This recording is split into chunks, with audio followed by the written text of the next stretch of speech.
ada, termasuk juga pahlawan perempuan kita yaitu Raden Ajeng Kartini, emansipasi wanita. Nah kalau sekarang kan tidak ada pelajaran yang seperti itu. Nah, sambil lalu lah. Tantangannya bagaimana? Tantangannya untuk kita dituntut untuk mencari tahu sendiri.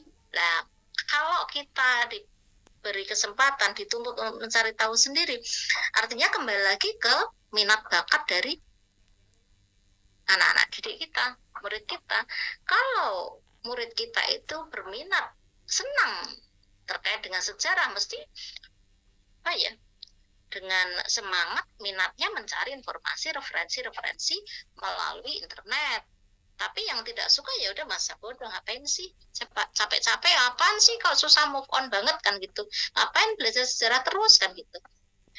Ya kembali lagi ke emansipasi wanita. Ya, ini ada kaitannya dengan kasus diskriminasi gender. Gender itu apa sih? Jenis kelamin. Ya, oke, jenis kelamin. Padahal emansipasi wanita itu sudah diperjuangkan sejak zaman R.A. Kartini. Tapi kenapa sampai sekarang masih ada diskriminasi gender? Kan gitu. Nah, sudah tidak ada, Bu. Itu tidak ada. Kan sudah semuanya sudah sejajar, setara. Laki-laki dan perempuan sejajar. Kan sudah ada ini, apa namanya, diperjuangkan oleh R.A. Kartini. Sekarang udah ada, Bu. Betulkah seperti itu? Benar enggak? Benar enggak ada? Yang namanya diskriminasi gender. Ada. Masih ada. Masih ada. Ada ya? Masih banyak. Kira-kira sampai kapan itu adanya keberadaan diskriminasi gender itu, kira-kira sampai kapan gitu? Sampai kapan? Sok paing, sok pon, sok tahun ngarep, sok kapan? Sampai orang yang bersangkutan sadar bahwa memang laki-laki dan perempuan itu setara. Jika dalam pemikirannya masih berbeda, ya masih tetap seperti itu, Bunda. Iya, siapa ini Mbak? Siapa nih tadi yang bicara? Nur Afifah, Bunda. Maaf dan nyala. Oke. Bagus sekali pendapat panjenengan, sampai orang yang melakukan diskriminasi gender itu benar-benar sadar. Orangnya ada berapa, Bu, Mbak? Yang belum sadar itu ada berapa orang? Kita nggak tahu ya. Ya, kalau yang bersangkutan itu sadar, apakah ada jaminan tidak muncul lagi orang lain yang melakukan diskriminasi gender? Kita tidak bisa menjamin ya. Artinya sampai kapannya itu, sampai akhir dunia lah ya, sampai selesai, sampai kiamat mungkin ini yang namanya kasus diskriminasi gender itu tetap akan ada. Hanya saja mungkin ya apa namanya, kuantitasnya itu mungkin berbeda. Ada satu daerah yang memang betul-betul sudah ada yang namanya kesetaraan, tapi ada satu daerah yang mungkin masih sulit, masih ada saja diskriminasi gender. Bahkan kita sendiri, mohon maaf ya, kita sendiri sebagai seorang yang berada di garda terdepan dalam dunia pendidikan, gitu, kita ada di garda terdepan, tapi kita juga kadang-kadang masih sering atau pernah melakukan praktik diskriminasi gender. Misalkan, ayo, tolong saya diberikan contoh, teman-teman yang lain juga diberikan contoh. Apakah betul kita pernah melakukan suatu diskriminasi terkait dengan gender? Di kelas kita saja misalkan, ya siapa yang mau menyampaikan pendapat? Saya, Bu. Mbak Yulia. Oke. Saya nanya aja. Gambar tangannya itu mana ya? Nyari gambar tangan tapi nggak ada. Nggak ada ya? Oh, ganti gambar kaki mungkin. Ya, oke, silakan. saya mau nanya, apakah ini termasuk diskriminasi atau tidak? Jadi begini, kan saya mendengar tetangga saya itu menyampaikan kepada cucunya begitu, kamu kenapa sih kamu suka nangis? Ini anak-anaknya, cucunya laki-laki, jadi disampaikan, kenapa sih kamu sukanya nangis, jatuh nangis, ini nangis, kamu kayak anak perempuan aja gitu. Itu termasuk diskriminasi atau tidak gitu, Ibu? Terima kasih. Oh, ada yang mau menjawab? Kan yang lain itu termasuk diskriminasi nggak sih itu? Termasuk. Mbak Fur, iya. Ya, termasuk itu, Bun. Termasuk ya? Ya, karena kan tanpa disengaja itu kan kayak misalnya yang nangis ini laki-laki ya, laki-laki ya, ini laki.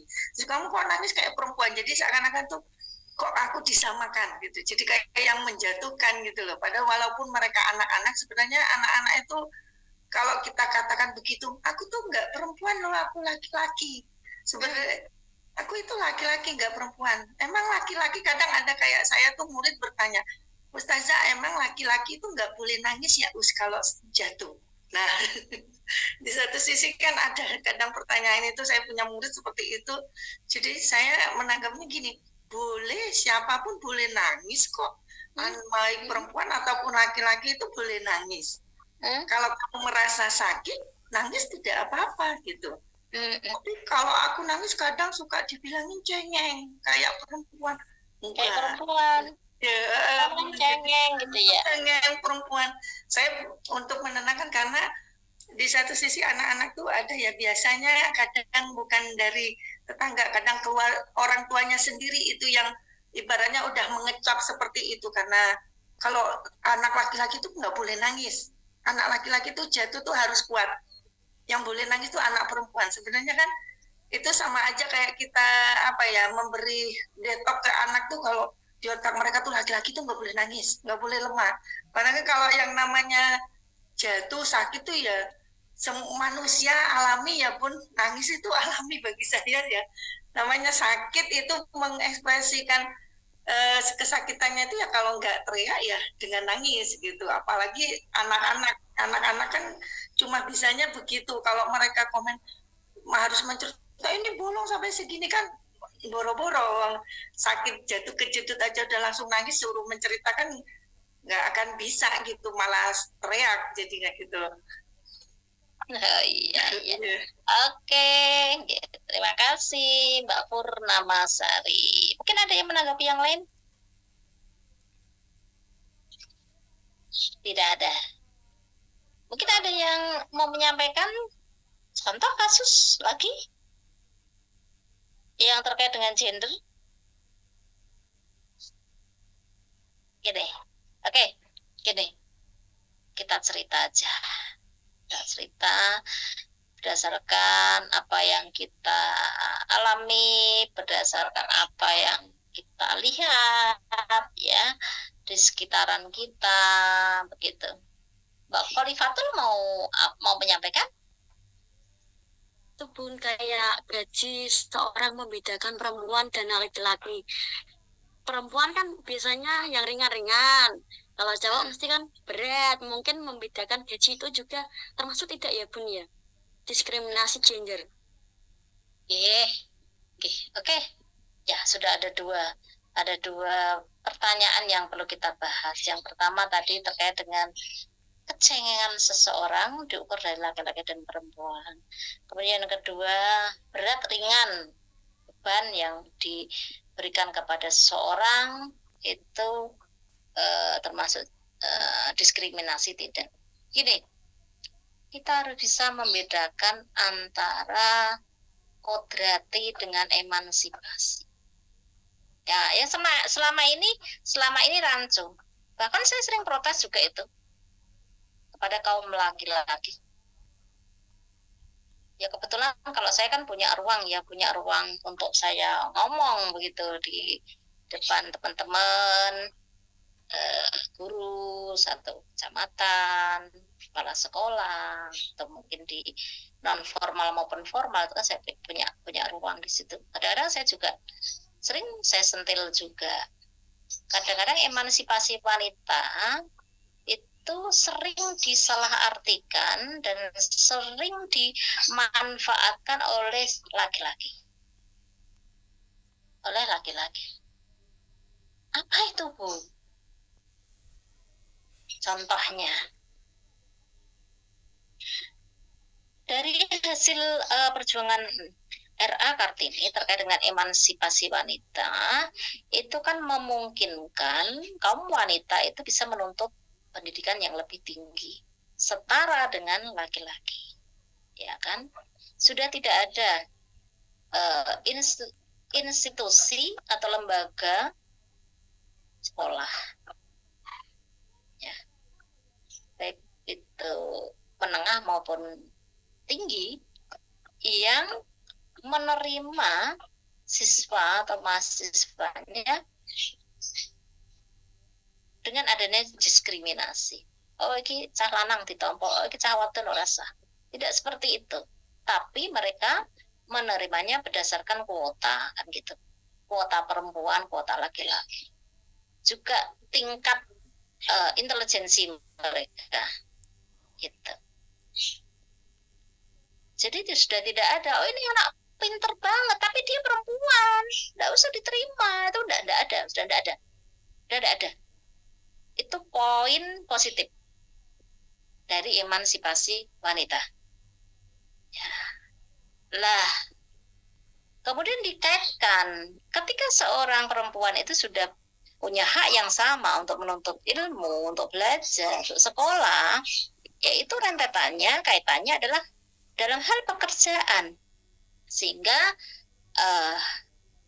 ketika seorang perempuan itu sudah punya kompetensi, kualifikasi pendidikan, kompetensi untuk menduduki jabatan tertentu, kenapa tidak, kan gitu.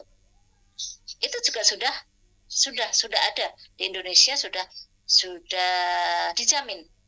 Artinya seorang perempuan pun bisa memperoleh jabatan atau pekerjaan yang mungkin dulu tidak boleh dijabat oleh seorang perempuan. Presiden pernah ada perempuan, menteri banyak, ya kan? Polisi banyak, angkatan darat, angkatan laut, badan intelijen, dokter, apalagi guru. Terus sekarang mayoritas perempuan, kan? Ya kan? Artinya poin plus dari emansipasi wanita itu. Sedangkan banyak juga negara-negara lain yang belum memperoleh seperti itu. Seorang perempuan harus di rumah. Seperti itu. Itu poin plusnya. Kemudian yang saya katakan tadi, sering dimanfaatkan. Dalam hal apa? Dalam hal mencari nafkah. Ya kan? Saya ambekan, saya siapkan nanti yang mau protes boleh kok, yang mau protes boleh apa yang saya sampaikan. Nah, dengan adanya kesempatan perempuan, ya, kaum perempuan, kaum wanita untuk bisa menduduki jabatan, untuk bisa bekerja, artinya ya, kesempatan untuk mencari nafkah seorang perempuan itu juga terbuka lebar, ya kan? Terbuka lebar untuk seorang perempuan. Lah, ini kadang-kadang yang dimanfaatkan oleh kaum laki-laki. Kita dijadikan sebagai tulang punggung keluarga. Padahal itu menurut agama nggak bisa, kan? Ya kan? Kita hanya membantu mencari nafkah laki-laki. Sedangkan tanggung jawab utama mencari nafkah adalah kaum laki-laki, suami. Nah, akhirnya kita sebagai perempuan yang berkarier, yang mencari nafkah, entah itu mencari nafkahnya di jalur formal sebagai pegawai maupun swasta, berdagang, dalam hal jasa dan sebagainya, akhirnya kita harus menanggung double pekerjaan. Pekerjaan apa itu? Pekerjaan mencari nafkah dan juga pekerjaan dalam mengurus rumah tangga, mendidik anak dan sebagainya. Double peran. Nah, ketika kita punya pasangan, punya suami yang ngerti ya dengan kita, artinya sudah mindsetnya itu sudah terbuka begitu, pemikirannya sudah maju, itu no problem. Artinya ketika kita mencari nafkah bersama-sama, kita mengurus rumahnya juga bersama-sama, mendidik anaknya juga bersama-sama, semuanya dipikul bersama. Tetapi ya tidak jarang, saya tidak bilang semuanya ya, ada, pokoknya ada, tidak jarang. Laki-laki dalam hal ini suami ketika mencari nafkahnya bersama-sama dengan istri, tapi ngurus rumahnya enggak mau. Ya, ada yang tersenyum itu, ada yang ketawa, betul bu, gitu. Kalau seperti ini, menyesalkah panjenengan sudah ada emansipasi wanita? Menyesal? Tidak juga. Karena banyak juga laki-laki yang sudah 50-50 begitu. Paham, ini istriku tak beri kesempatan untuk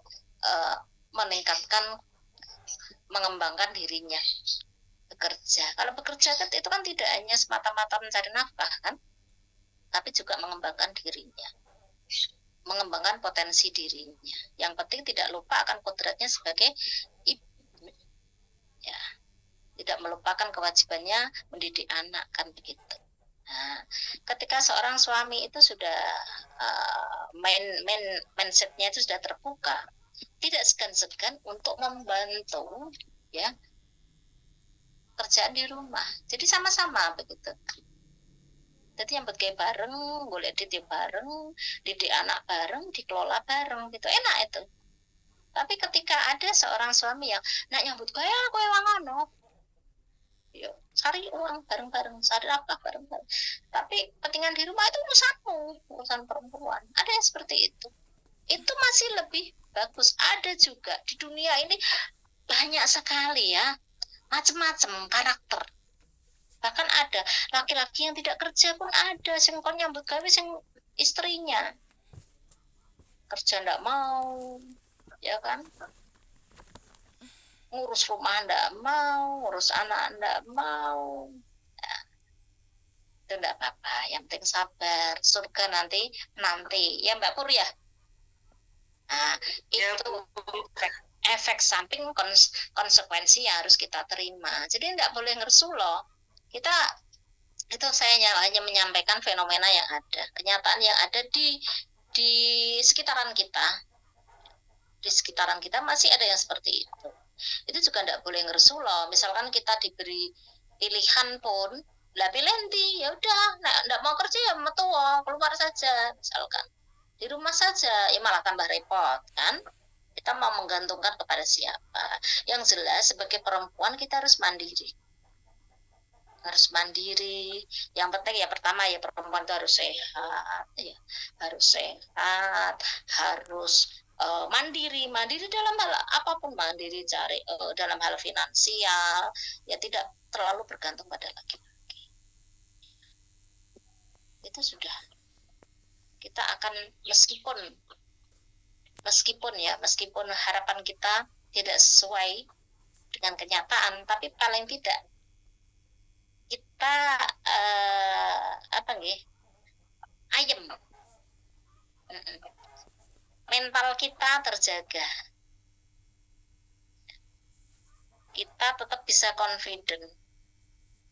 Beda loh, orang yang kerja dengan ndak itu tetap beda. Kita lebih eksis, lebih survive, ya kan? Ketika kita itu kerja. Oleh karena itu saya tekankan, jadi perempuan itu yang penting harus sehat, harus bahagia, harus mandiri. Itu nggih. Kemudian yang berikutnya, kita harus bisa membedakan antara emansipasi dengan kodrati. Nah, ini juga rancu. Ini juga sering rancu. yang namanya kodrat perempuan dan laki-laki mau diperjuangkan seperti apapun oleh pahlawan sehebat apapun, itu tidak akan merubah yang namanya kodrat. Kodrat wis ngene Gusti Allah dari Tuhan Yang Maha Esa. Bawaan lahir laki-laki dan perempuan itu memang beda. Memang beda. Dari segi fisik, ya kan? Dari segi fisik saja jelas beda. Jadi jangan mentang-mentang emansipasi terus semuanya harus sama. Enggak juga. Enggak harus seperti itu. Bahkan enggak boleh laki-laki dan perempuan sama plok, itu enggak boleh. Gitu. Jadi yang namanya emansipasi itu dalam hal kesempatan tadi. Kesempatan mencari ilmu, kesempatan untuk berkarya, seperti itu.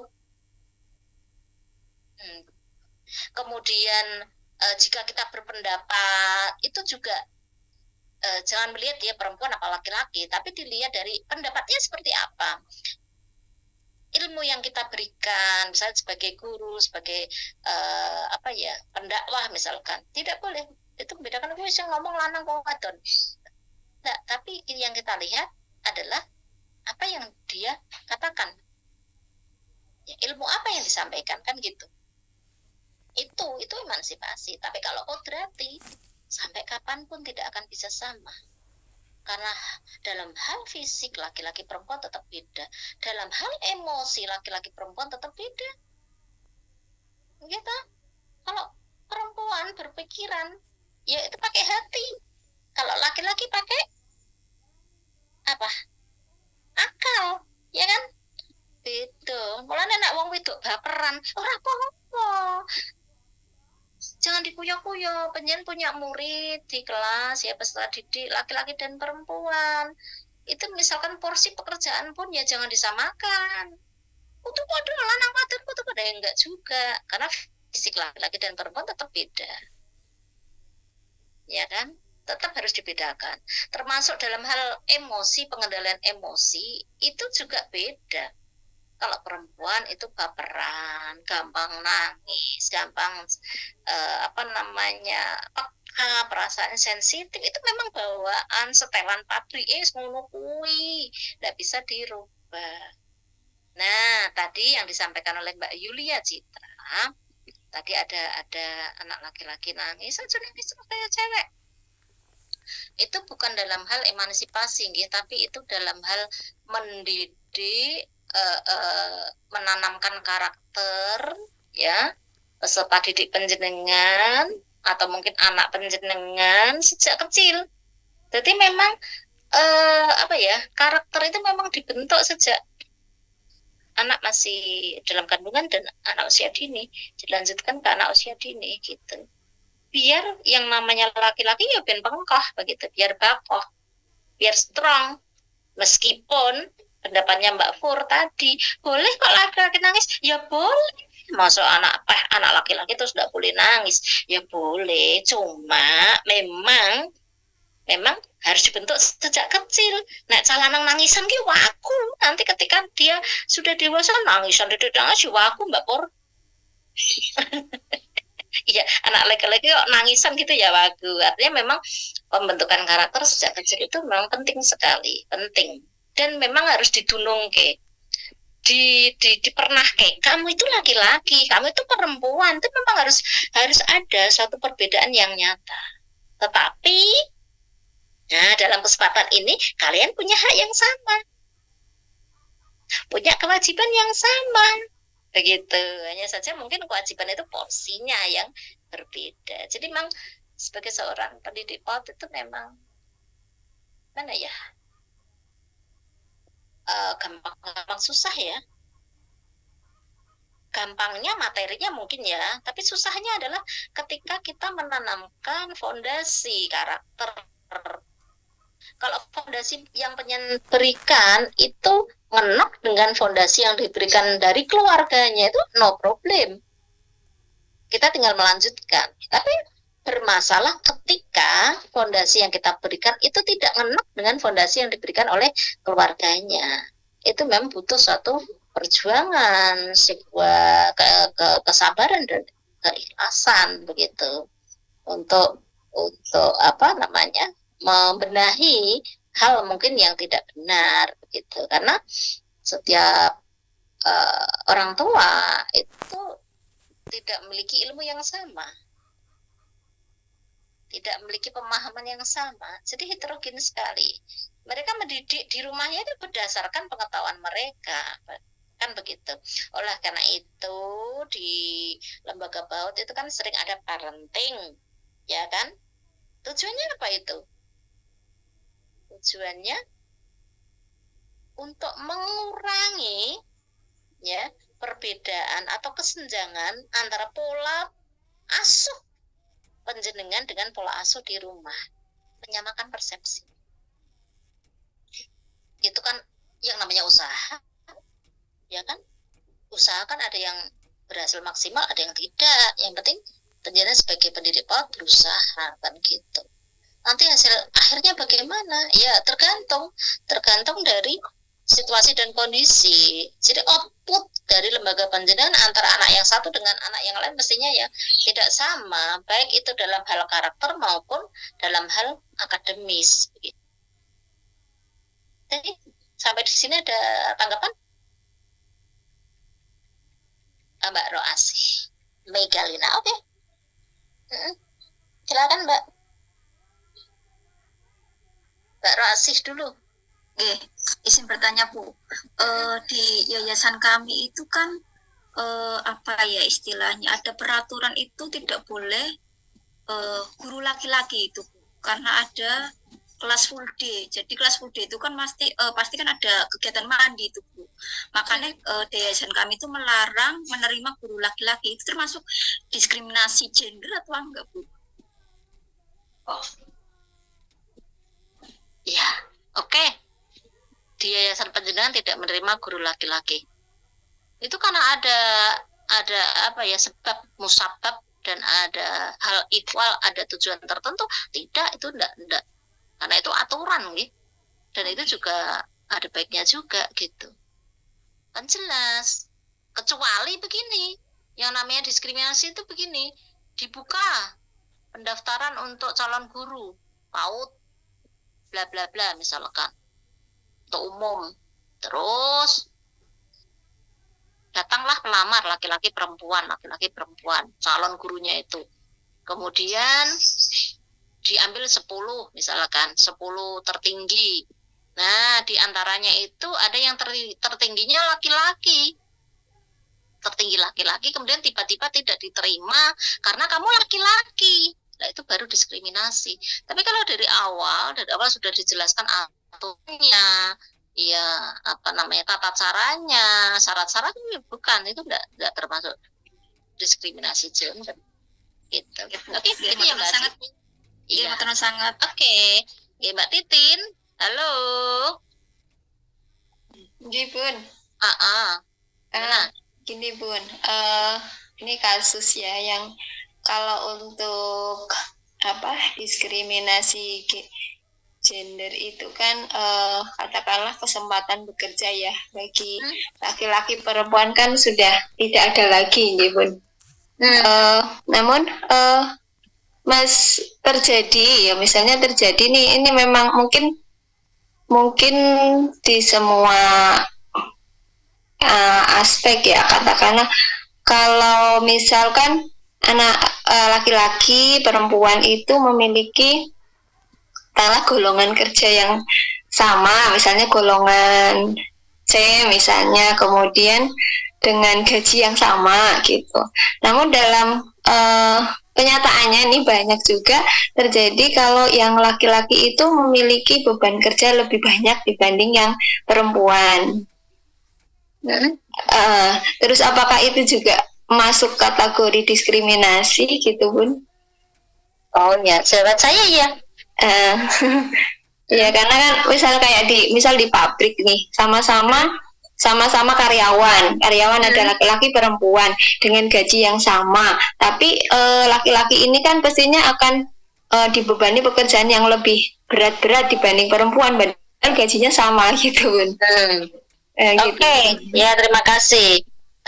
Kalau menurut saya iya, cuma memang tadi kembali ke kodrati, mestinya kan ditempatkan dalam hal yang sesuai.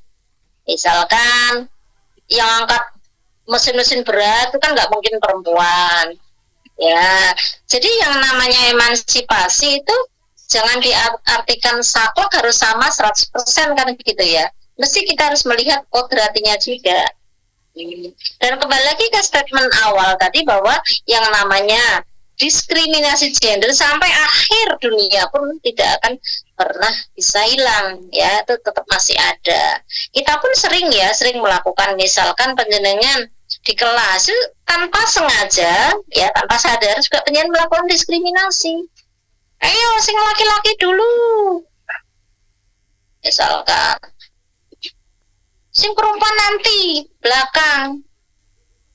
Nah, harusnya tidak seperti itu, ya, kecuali aturan-aturan yang pasti, ya, aturan-aturan yang pasti laki-laki dan perempuan harus lebih dulu laki-laki, misalkan seperti sholat kan harus laki-laki di depan. Nah, itu tidak bisa dikaitkan dengan emansipasi, tidak bisa. Apalagi imam seorang perempuan ngimami wong lanang, tidak boleh. Jangan seperti di pesantren Al Zaitun seperti itu.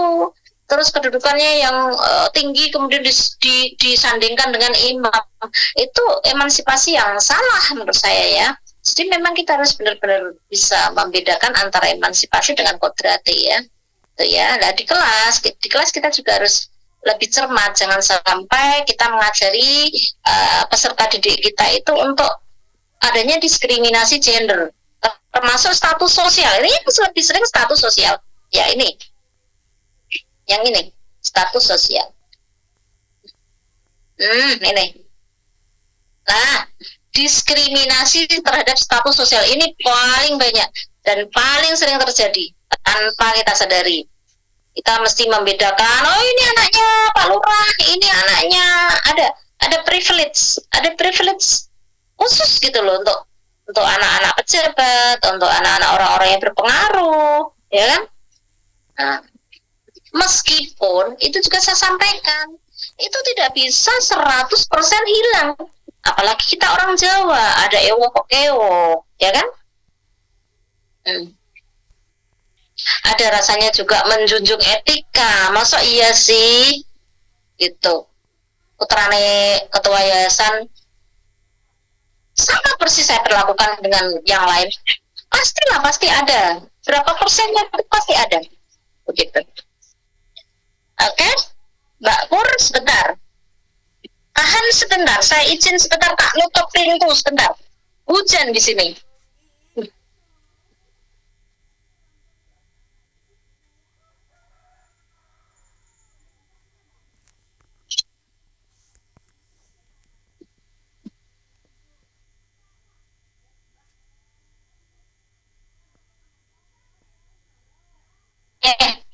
Saya muncul lagi.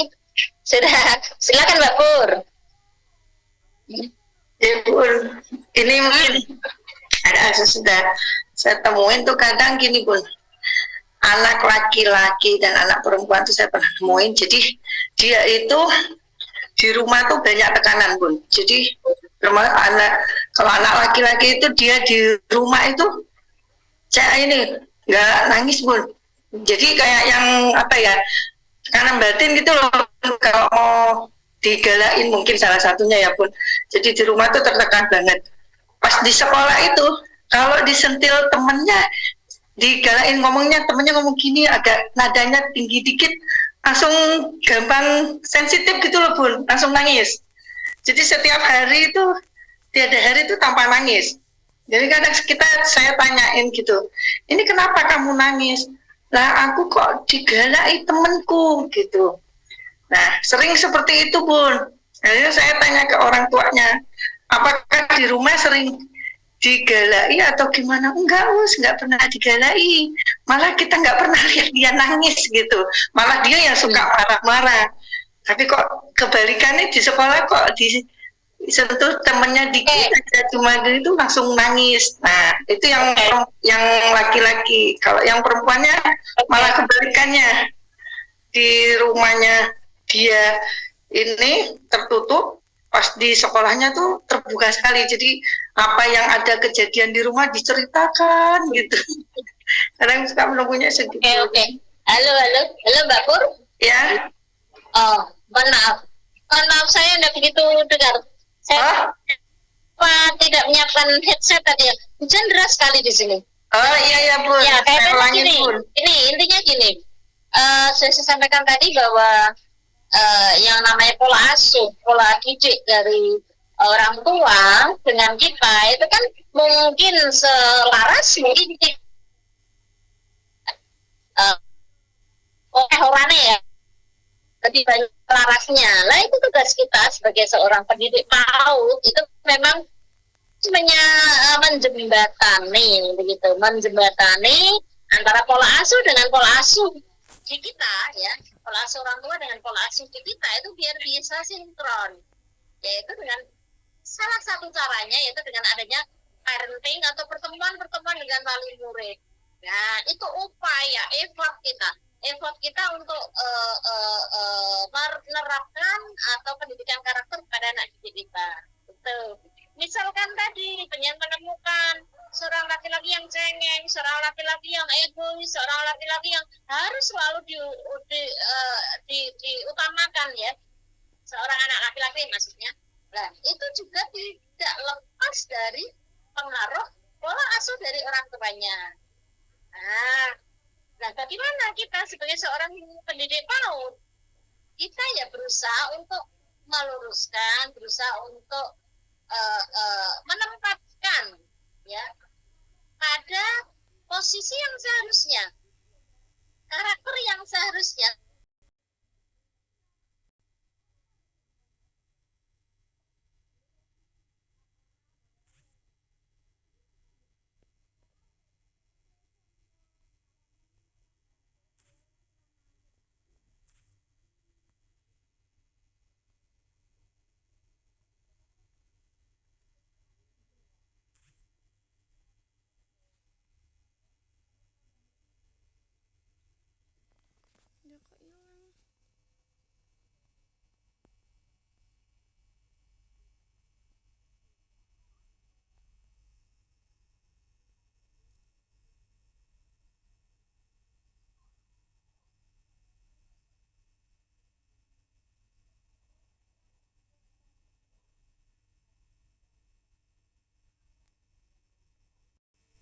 Recording in progress. Oke, saya rasa waktu kita sudah selesai ya, sudah habis. Mohon maaf, tidak bisa maksimal. Nanti kita bisa lanjutkan ya, di hari Minggu yang akan datang tanggal 28 dengan problem multikultural yang lain. Ya, terima kasih atas kebersamaannya dan mohon maaf jika ada kesalahan dari kekurangan. Nanti setelah ini saya tutup, akan saya buka untuk presensinya. Itu nggih, saya buka dulu. Ibu.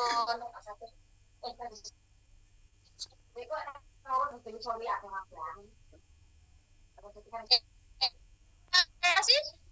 Assalamualaikum wabarakatuh. Waalaikumsalam warahmatullahi wabarakatuh. Terima kasih Bu. Sehat. Selamat.